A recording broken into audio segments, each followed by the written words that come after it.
So I got my hair done today, and I don't know about you, but it always makes me feel amazing when I get my hair done. Like, I feel so fresh, and I kind of feel just a bit boss as a girl when you get your hair done.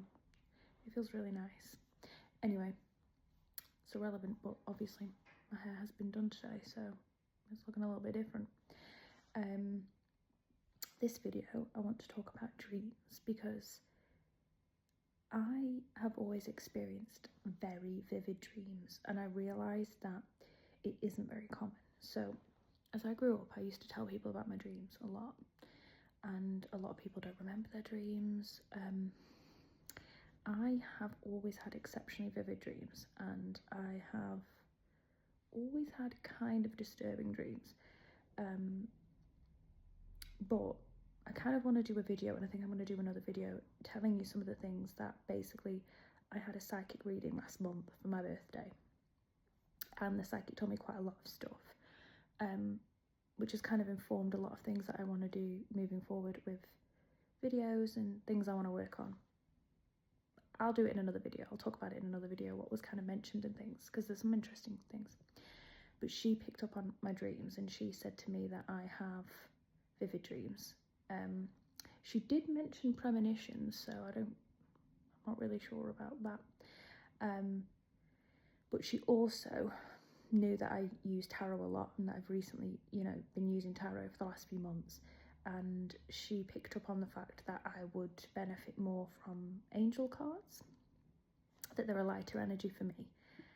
I definitely agree. I have bought angel cards last month for my birthday as a treat from me to me, and I feel a completely different energy with the angel cards because they're a lot more fluid and open, and it kind of does open this conversation with you and the higher beings and the kind of the spiritual presences.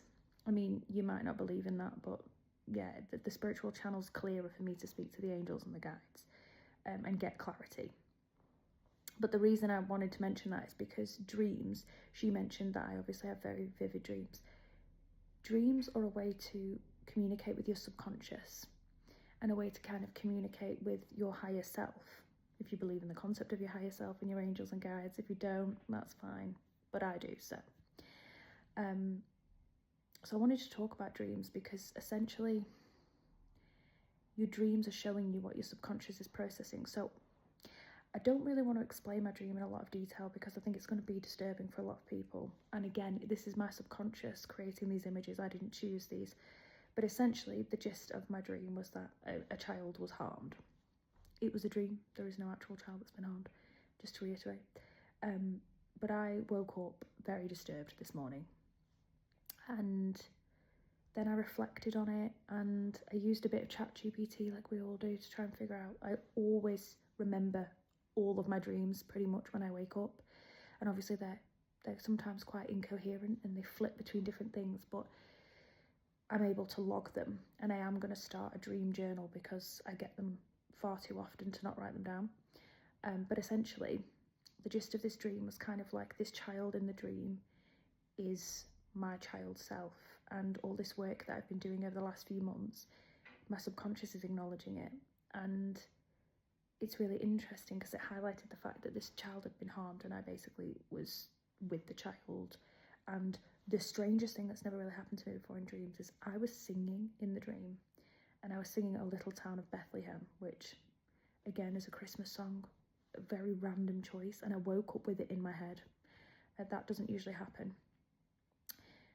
But then I kind of thought, well, that's a weird song choice as well, because A Little Town of Bethlehem and I'm Beth, and it just felt like very random.